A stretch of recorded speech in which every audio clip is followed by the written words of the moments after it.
بسم الله والصلاة والسلام على رسول الله. السلام عليكم ورحمة الله وبركاته. مرحبا بكم معايا في فيديو جديد.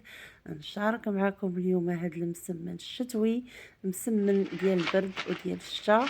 هذا وقته بالبصلة الخضارية، وكذلك مسمن ديال النفيسة اللي عنده شي نفيسة يتهلا فيها.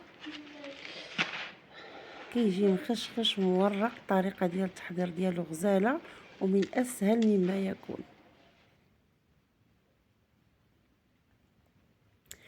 انا هنا عملت كميه كتيره وانتوما تقدروا تعملوا كميه غير قليله. كتشوفوني قطعت كميه كتيره من البصله. انا هنا خديت حزمه كبيره ديال البصله، قطعتها قطع رقيقه فقط بالموس. فقط بالموس او السكين، ناخذ شي موسماطي ونقطعوها طريفات رقاق بلا ما نعملوا الهاشوار او الربو، لانها غتعطينا الماء. خاصه انني ما غاداش نطيبها، غادي نحشي بها المسمن هكا خضره. هكا كتكون صحيه اكثر خاصه للنفيسه.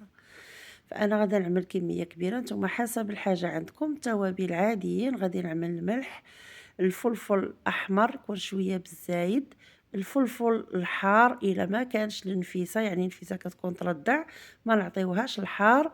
انا هنا ما عملتش الحار، ما عملتش الهريسه او السودانيه، فقط نعملو الكمون، نعملو القزبر يابس، نعملو كذلك شويه ديال الكركم او الخرقوم بلدي مع زيت الزيتون. غادي نعمل حزمه ديال القزبر والمعدنوس مقطعين رقاق، والملحه حسب الرغبه. انا هنا ما كثرتش الملحه.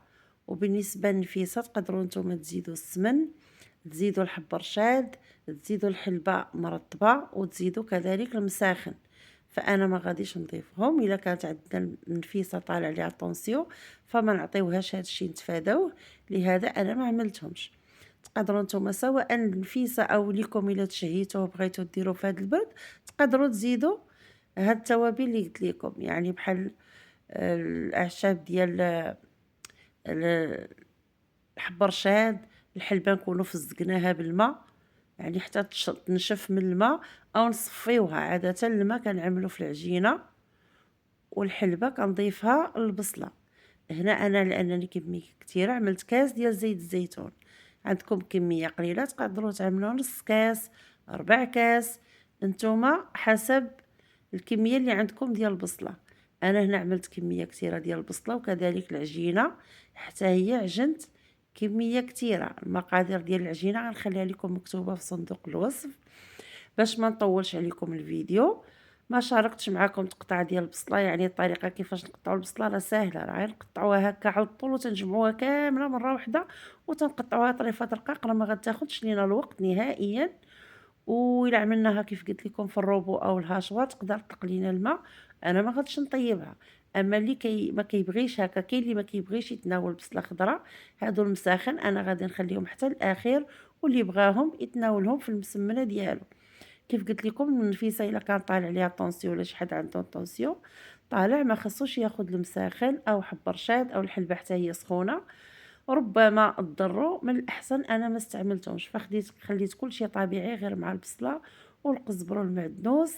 انا هنا الطبق جاني صغير ما نقدرش نتحكم فيه، غادي نبدلهم في اناء كبير ونحركهم مزيان. والعجينه انا راه عجنتها خليتها ارتاحت، عملتها كويرات صغيورين وبديت كنورق العجين. فهاد الطريقه البنات كيف ما كتشوفوا ساهله، كنورق العجينه مزيان لاننا غادي نحشيوها، فما غاديش نعملوا ديك العجينه اللي تبقى غليظه، ولا لان ما غاديش نعاودوا نورقوها في الاخير بزاف. هكا من الاول نورقوها مزيان، قطعتها بالجراره على 4. هكا كنعمل مسمنه في مسمنه بلا ما نبقى نقرص كل وحده بوحدها. كنقرص فقط مسمنه وحده وكنبدا نحشي المسمن ونعمر بهذه الطريقه. انا عملت كل مسمنه لانني عملت الكرات شويه كبارين، حيت غادا نقسمهم على 4 فما صغرتهمش بزاف. لهذا عملت 2 معالق كبار ديال الحشوه او ديال البصله. انا هنا استعملت غير البصله، كاين اللي بغى يستعمل الكفتة، انا خليته فقط غير بالبصله والقزبر والمعدنوس. كيجي غزال البنات، بناتي كيحماقوا عليه، دائما تيطلبوا لي نوجدوا لهم غير كيشوفوا البصله الخضاريه وكيتفكروا. نتمنى تجربوها البنات. الا عندكم شي نفيسه او ليكم لروسكم لوليداتكم، عاده حتى العجينه كنعمل فيها المساخن، كيف قلت لكم بما ان نفيسه ديالنا اليوم عندها طونسيون، لهذا انا ما عملتش ليها المساخن. فانا عملت فهاد المسمن رانا في يومين حضرته 2 المرات. الطريقه الاولى عملته ملوي، والطريقه الثانيه عملته هكا مسمن. يعني غير تسالى رغبوني وليداتي باش نعاودو اليوم، وعاودته يعني في نفس الاسبوع، وكذلك بكميه كثيره كيف ما كتشوفوا. واسمحوا لي هاد المره ما قدرتش نشارك معكم كميه قليله، ولكن نتوما غادي تعملوا جهدكم. حتى العجينه انا نعبرت بزلافه، نتوما تقدروا تعبروا العجين غير بالكاس وتعجنوها في الروبو او في الترموميكس. وكذلك حتى الحشوه تقدروا تعملوا غير قبطه صغيره ديال البصله او حسب الافراد ديال الاسره ديالكم، او تجربوه بكميه قليله. لما حار كيبقى عندنا في الثلاجه شحال من يوم ما كيوقع ليه والو، كنبقاو نسخنوه ونتناولوه منه وقت اللي بغينا. كتشوفوا الطريقه، نتمنى تكون تجيكم سهله الطريقه، وراه فعلا عمليه. ما كتخرج ليا الحشوه لا من الجناب لا من برا لا والو. غير دائما هذوك الاطراف نضغطوا عليهم شويه.